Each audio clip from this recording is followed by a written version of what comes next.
My name's Jake Tanner, and I'm just a guy trying to keep his head above water. I've got a decent job fixing cars down at Miller's Auto Shop, a little one-bedroom place I rent on the edge of town, and a family that's been bleeding me dry for years. I didn't see it that way at first. Thought I was doing right by them, being the dependable son, the big brother who steps up. But last summer, they showed me who they really were, and it started with a phone call I'll never forget. It was a Tuesday, hot as hell, and I'd just gotten off a 10-hour shift. My hands were still greasy, and I was halfway through a cold beer when my phone buzzed. It was my sister, Ellie.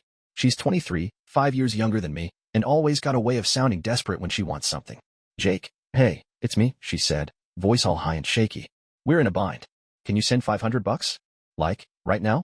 The landlord's gonna kick us out if we don't pay by tomorrow. I rubbed my forehead, feeling that old familiar knot in my gut. Ellie, I just sent you $300 last week for that car repair. What happened to that? There was a pause, then a little laugh, like I'd said something cute. Oh, that? Yeah, we had to use it for groceries and stuff. You know how it is.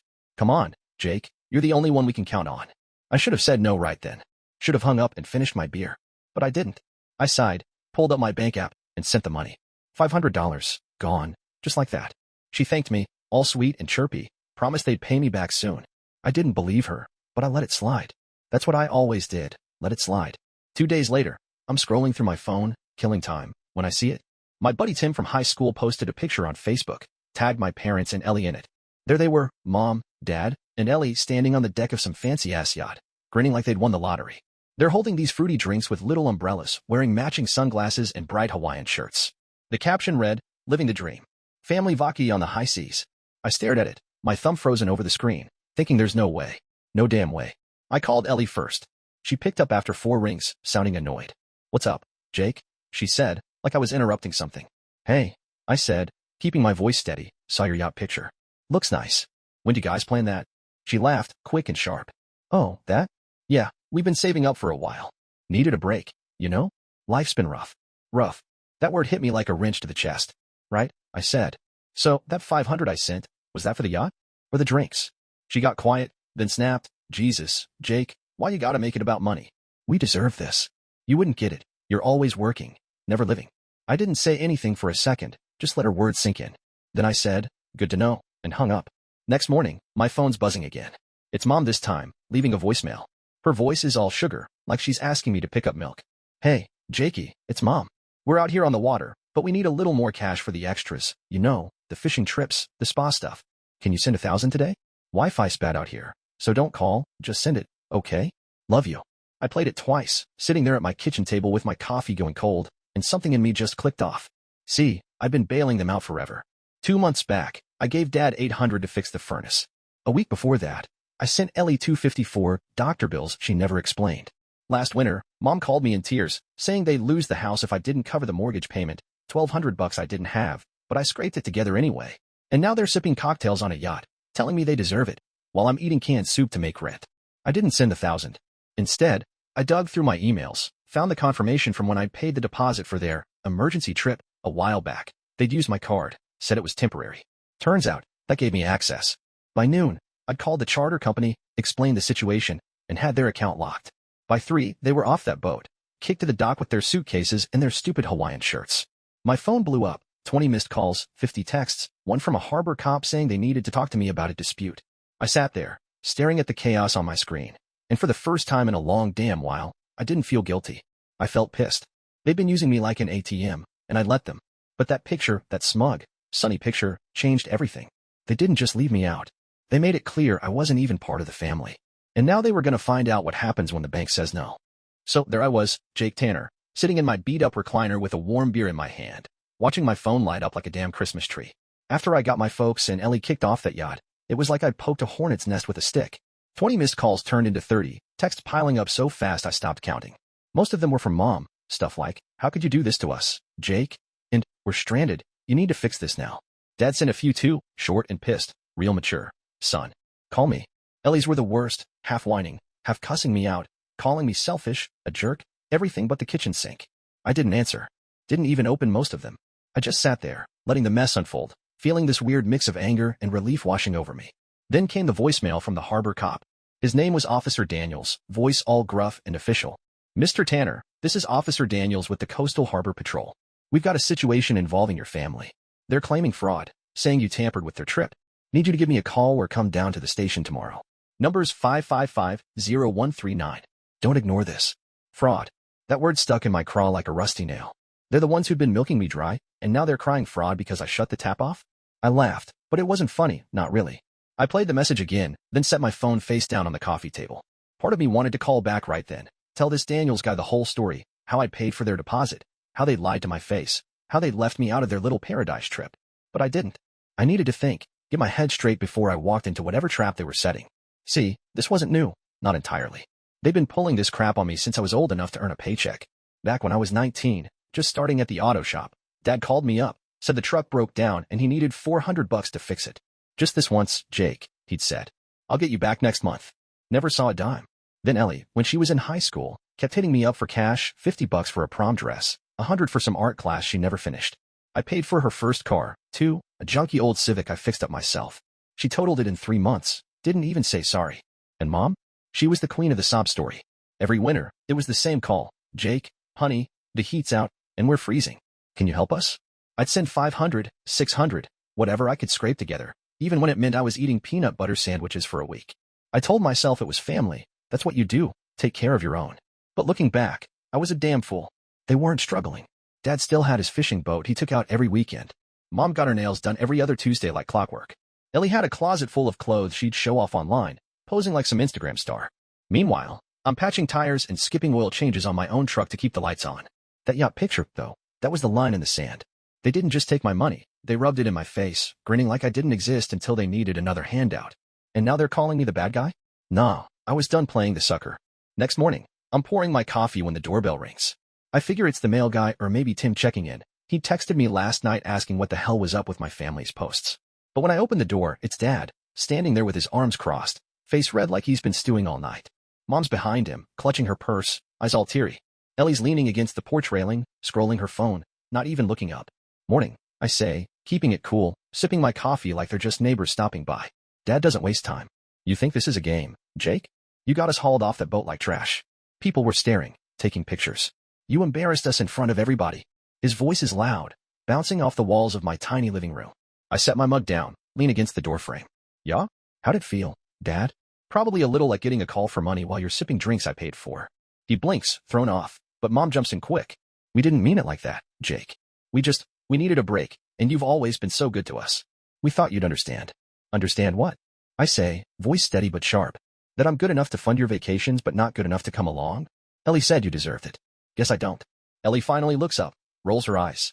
God, Jake, stop being so dramatic. It's not like we owe you a seat on the boat. You're always working anyway. You wouldn't have fun. I stare at her. This kid I've been bailing out since she could talk. And something snaps. You're right, I say. I wouldn't have fun. But I'd have liked to be asked.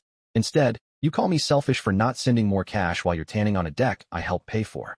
Dad steps closer, jabbing a finger at me. Watch your tone, boy. We're your family.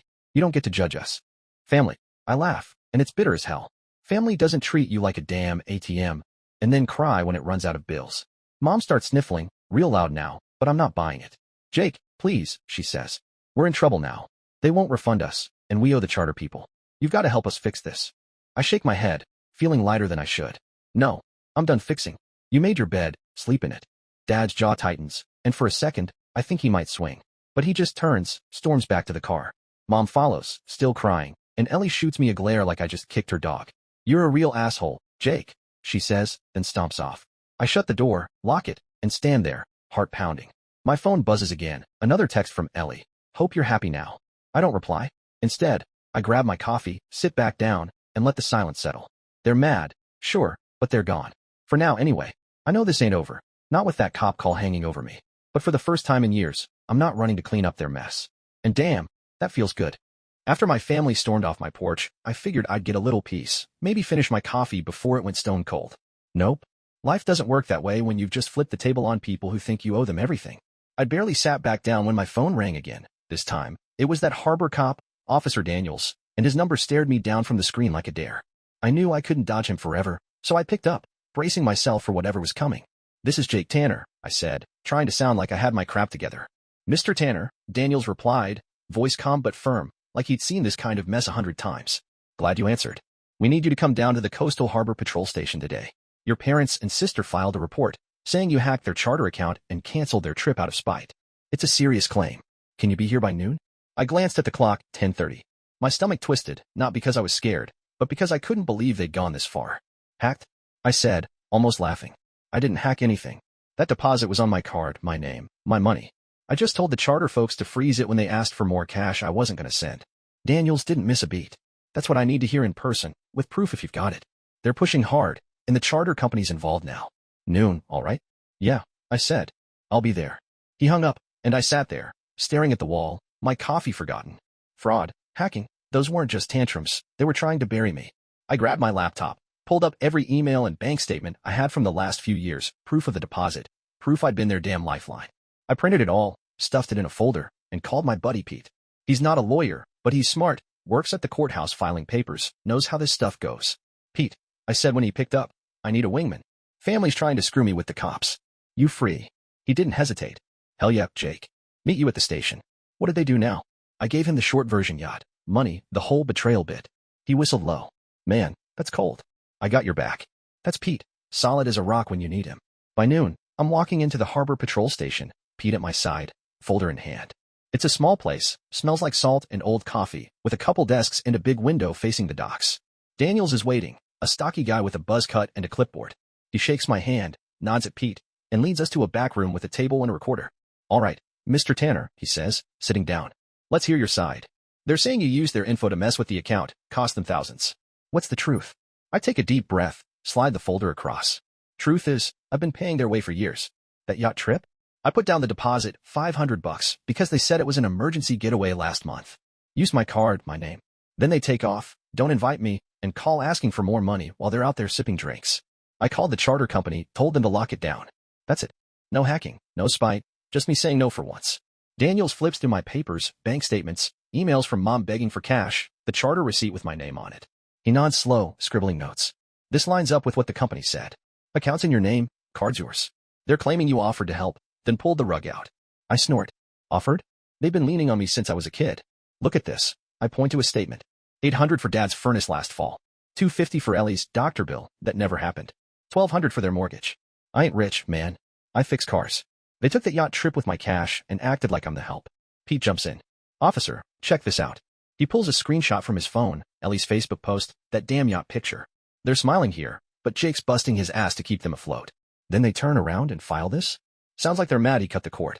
Daniels raises an eyebrow, takes the phone, studies it. Interesting, he says. They didn't mention this. He leans back, taps his pen on the table. Here's the deal, Tanner. Charter company's pissed, they're out money because your folks used the boat 2 days before you froze it. They're suing your family for breach of contract, maybe fraud if this report's fake. Your parents doubled down, said you're unstable, trying to ruin them. But this, he taps my folder, tells a different story. I'm not charging you. No evidence you broke any laws. But they might keep pushing. You got anything else? I hesitate, then pull out my phone, play mom's voicemail from yesterday. Hey, Jakey, we need 1,000 today. Her voice fills the room, all sweet and needy. Daniels listens, face blank, then stops the recorder. That's gold, he says. Shows they were still asking after they left you out. I'll file this, but watch your back. They're not done. I nod, feeling a weight lift but another settle in. Pete claps my shoulder as we leave. You did good, man. They're scrambling now. We step outside, sun high over the docks, and I breathe deep. They weren't just mad, they were scared. Scared because I wasn't their puppet anymore. But Daniels was right. This wasn't over. I could feel it in my bones. That night, I'm home, grilling a burger for once instead of eating junk, when my phone buzzes. It's a text from an unknown number. You're gonna regret this, Jake. We're not the bad guys. I know it's Ellie's same attitude, same guilt trip. I don't reply. I flip my burger, crack another beer, and turn up the radio. They can scream all they want. I'm not listening anymore. After that meeting with Officer Daniels, I thought maybe I'd get a breather, let the dust settle. Wrong again. My family didn't just back off. They doubled down like a pack of cornered dogs. I'm Jake Tanner, by the way, still the same guy who fixes cars and thought family meant something more than a cash grab.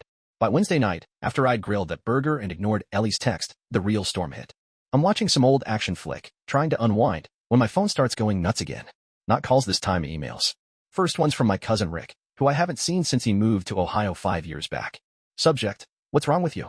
I open it, and it's a wall of text. Rick saying he heard I stranded mom, dad, and Ellie at the docks, that I'm selfish, that I've always been jealous of them. They're good people, Jake, he writes. You need to make this right. I blink, reread it, wondering how the hell he got roped in.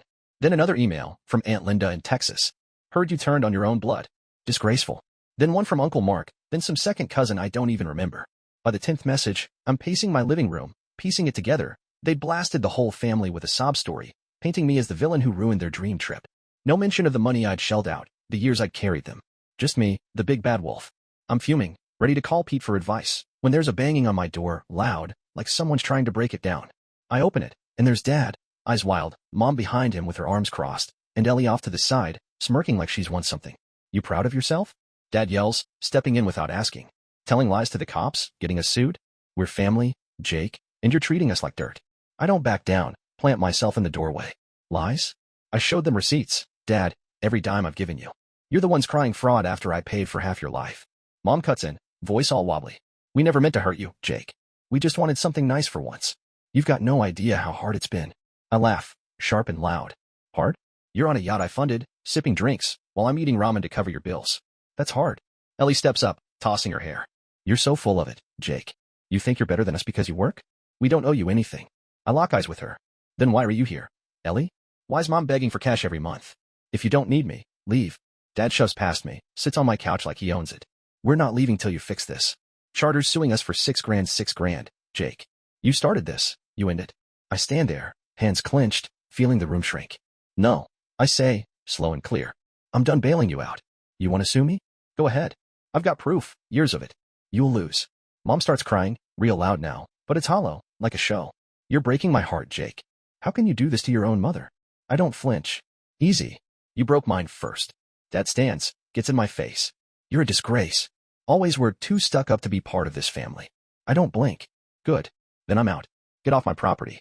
Ellie scoffs, you'll regret this, and storms out. Mom follows, sobbing, and Dad lingers, glaring. This ain't over, he says, then slams the door so hard the frame rattles. I lock it, sit down, and breathe. My phone's still buzzing, more family emails, texts from numbers I don't know, calling me every name in the book. I turn it off, grab a beer, and stare at the wall. They turned everyone against me, made me the black sheep, but I wasn't surprised. This was them, always twisting the story, always the victims.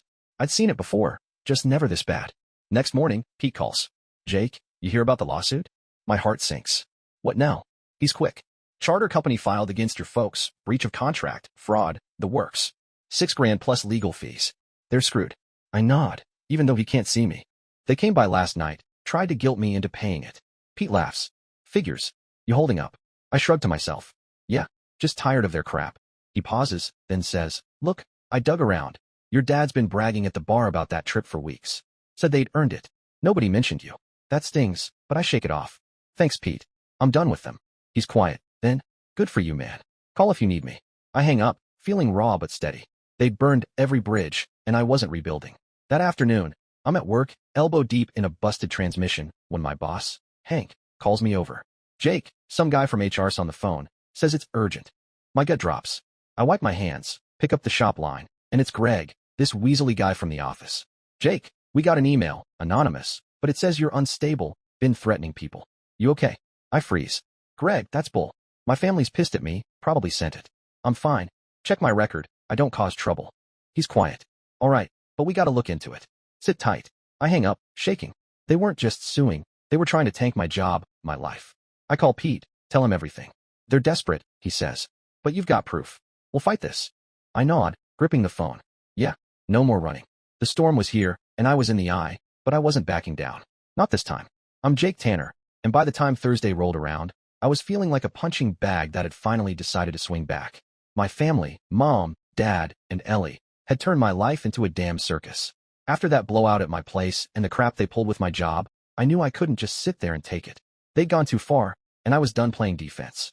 I'm at the auto shop, still rattled from that HR call, when Pete swings by during lunch.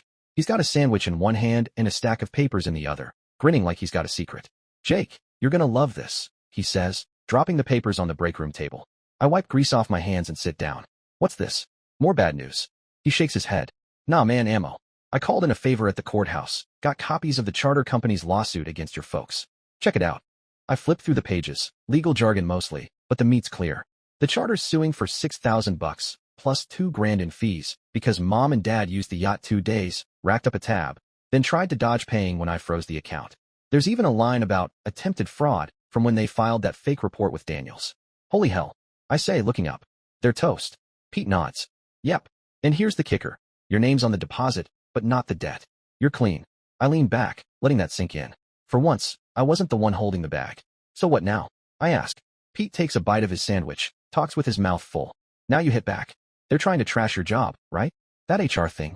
I bet Ellie sent that email. Same style as her texts. We can prove it, shut it down. I frown. How? He pulls out his phone, scrolls. Got a guy who traces stuff online. Cheap, too. Gave him your family's numbers, those texts they sent. He's running it now. If it matches, HR's got nothing. I nod, feeling a spark I hadn't in days. All right, let's do it. Pete claps my shoulder. That's my boy. Oh, and Daniel's called me. Said your folks are due at the station tomorrow. Might want to be there. I raise an eyebrow. Why? He grins. You'll see. That night, I'm home, digging through my own ammo. Every bank transfer, every pleading email from Mom, every emergency text from Ellie. I print it all, stack it next to Pete's papers. It's a mountain of proof, years of me being their fool. I'm not proud of it, but it's my shield now. Around 10, my phone pings. Pete's tracer guy. Email to HR came from a burner account. The message reads, but it's linked to a phone registered to Eleanor Tanner. IP matches her last text to you. I stare at it, heart pounding. Ellie. She tried to torch my job, and now I had her dead to rights. Friday morning, I'm up early, coffee strong, nerves buzzing. I call Greg at HR before heading out. Hey, it's Jake. That email? It's my sister, Ellie. She's mad I cut off her free ride. I've got proof it's her, not me losing it. Greg's quiet, then says, send it over. If it checks out, you're good. We don't mess with family drama. I email him the tracer report, the texts, everything. An hour later, he calls back. Jake, you're clear. Email's fake. Your record's spotless. Sorry we had to check. I breathe out, relieved. No sweat, Greg. Thanks. Then I head to the harbor station with Pete. Daniels is there, looking tired but sharp. Tanner, he says, shaking my hand. Your family's coming in. Caught them trying to skip town last night. Charter's pressing charges, and that fraud report's biting them back. Want to sit in? I glance at Pete, who nods. Yeah, I say. I do. We're in a side room, watching through a window when they walk in. Dad's huffing, Mom's fidgeting, Ellie's glaring at her phone. Daniel sits them down, lays out the lawsuit papers. You're facing civil and criminal charges, he says. Charter says you owe $8 grand. Report you filed? False. Account's in Jake Tanner's name, not yours. That's perjury. Dad slams the table. He's our son. He did this to us. Daniels doesn't flinch. He paid the deposit. You used it, then lied. That's on you. Mom starts crying, real tears this time. We didn't mean it. We needed a break. Ellie snaps. Jake's the liar. He's jealous, always has been. Daniel slides my folder across, my receipts, my proof. This says he's been bankrolling you for years. You left him out, then tried to ruin him. Evidence doesn't lie. You do. They go quiet, faces pale. Dad mutters, we'll fight this, but it's weak. Daniels looks at me through the glass, nods. They're done, Tanner. Charter's got M, and that report's a felony if we push it. Your call. I shake my head. Let the lawsuit bury them. I just want out. He shrugs. Fair enough. They're not walking away clean. I leave with Pete, sun high, or salty. My phone's quiet, no texts, no guilt trips. They'd swung hard, and I'd countered harder. For the first time, I felt the ropes loosening. But I knew they'd try one last shot, they always did. I'm Jake Tanner, and after that showdown at the harbor station, I thought maybe, just maybe, my family would finally get the hint and leave me alone. I'd watched them squirm under Daniel's questions, seen the Charter lawsuit tighten around their necks, and walked out feeling like I'd finally cut the strings. But I should have known better. People like them don't go quiet, they go loud, one last time, hoping to drag you back into the muck. And that's exactly what they did. It's Saturday morning, a week after the station meeting. I'm at the shop, under a jacked-up Ford, swapping out a busted muffler. The radio's blasting some country tune about freedom, and I'm actually humming along, feeling lighter than I have in years. My phone's been silent, no texts, no calls, just the hum of a life I'm starting to build for myself. Then Hank, my boss, sticks his head in. Jake, you got visitors. Out front. His tone's flat, like he knows it's trouble. I slide out, wipe my hands on a rag, and step outside. There they are, Dad, Mom, and Ellie standing by Dad's old pickup, looking like they've rehearsed this. Dad's got his chest puffed out, Mom's clutching a tissue, and Ellie's got that smug look I've hated since she was a kid. I stop a few feet away, cross my arms. What now? I say, not even pretending to be nice. Dad steps forward, voice loud enough for the whole lot to hear. You think you've won, Jake? Think you can just walk away and leave us in the dirt? We're your family. You don't get to ditch us like this. I don't budge. Funny, Dad. You ditched me first, took my money, left me out, then tried to trash my life when I said no. I'm done. Mom jumps in, dabbing her eyes. Jake, honey, we're broke. That lawsuit's taking everything $6,000, plus fees. We can't pay it. You've got to help us, please. Her voice cracks, but I've heard it too many times. No, I say, firm. You made your mess. Clean it up. Ellie laughs, sharp and mean. God, you're pathetic.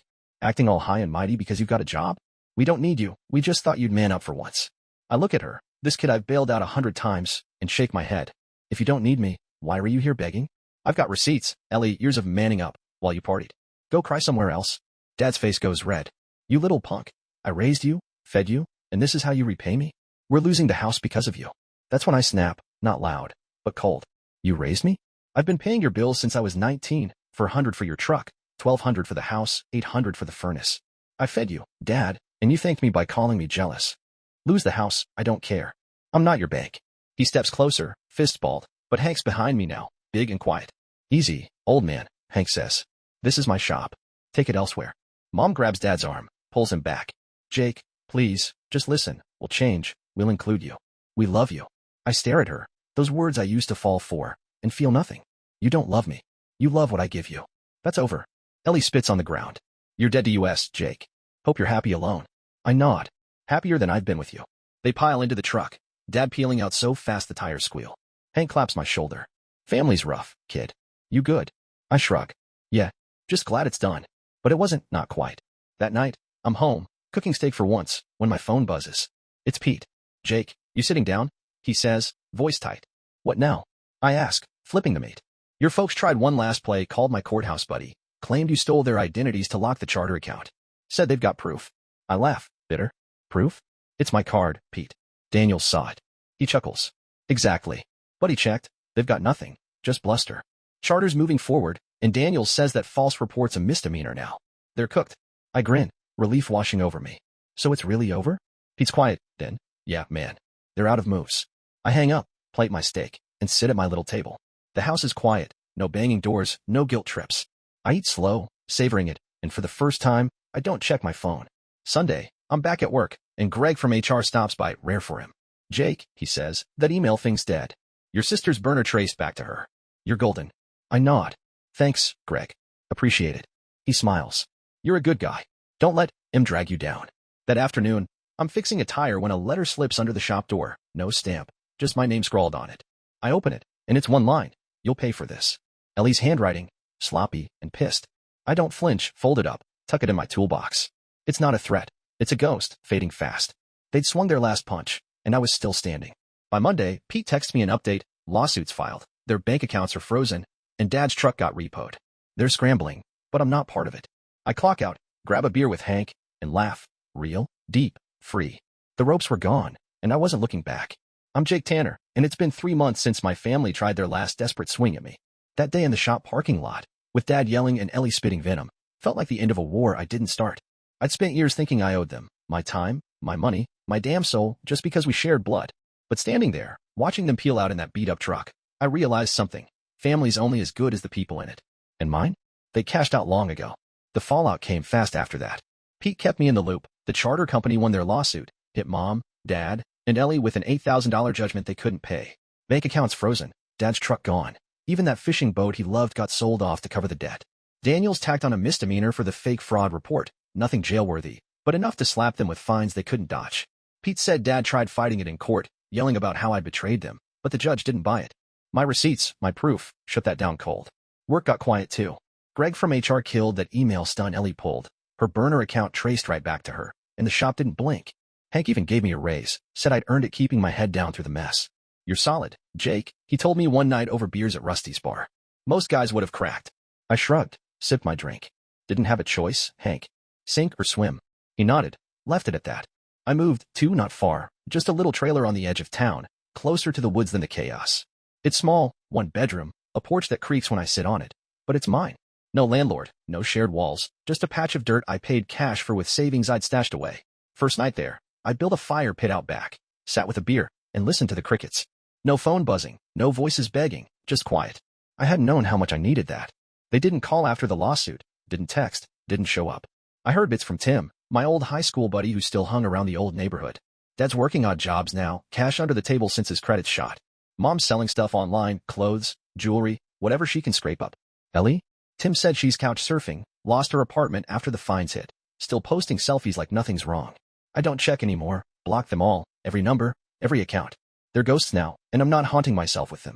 First month in the trailer, I waited for the guilt to creep in. I'd spent so long feeling like I had to save them, like saying no made me the bad guy. But it didn't come. Instead, I started sleeping. Real sleep. No waking up to check my phone for emergencies that weren't mine. I fixed up the place slow, new paint, a decent couch, a grill for steaks I could actually afford now. I even joined a pickup basketball game down at the park, nothing serious, just guys shooting hoops and talking trash. I laughed more in a week than I had in years. Then, about 2 months in, a letter showed up, not from them, but from Daniel's wife, of all people. Handwritten, neat, with a return address I didn't recognize. Dear Jake, it started. I'm Mary Daniels, Tom's wife. You met him at the harbor station. He told me your story, how you stood up when they pushed you down. He doesn't talk about work much, but he said you've got guts, more than most. I just wanted you to know someone saw that. Walking away's harder than staying. Hope you're doing all right. It was signed simple, Mary. I read it twice, sitting on my porch with the sun dipping low. Didn't expect that. Some stranger seeing me clear across the mess. I stuck it on my fridge with a magnet, right next to Ellie's old, you'll pay note. One's a scar, the other's a medal. Guess which one I look at more? Last week, Tim called, said he ran into Mom at the gas station. She asked about you, Jake, he told me. Said she misses you, wishes you'd reach out. I snorted. Yeah? She say anything about paying me back 60 grand? Tim laughed. Nah, just the usual. How you turned cold, left them high and dry. I shook my head. She's still selling that story, huh? Let her. I'm good. He paused, then, you sound it, man. Glad you're out. And I am. I'm not rich, still wrenching cars, still scraping by some months, but I'm free. No more late night calls, no more emergencies I can't afford. I've got my trailer, my fire pit, my hoops crew. Got a date next week, too. Girl from the park, Sarah, who laughs at my dumb jokes and doesn't ask for a dime. It's small, this life, but it's mine, built from scratch, no strings. The other night, I'm out back, fire crackling, stars sharp overhead. I think about them sometimes, Dad's bluster, Mom's tears, Ellie's smirks. I don't hate them, not anymore. They're just people who lost their way, and I was the rope they climbed until it frayed. I don't miss them, not the real them. I miss who I wanted them to be, but that's a dream I buried deep. I toss a log on the fire, watch the sparks climb. My phone's off, radio's low, and the woods hum around me. It's not perfect, but it's peace, and I'll fight like hell to keep it. They can keep their chaos. I found my quiet, and I'm staying right here.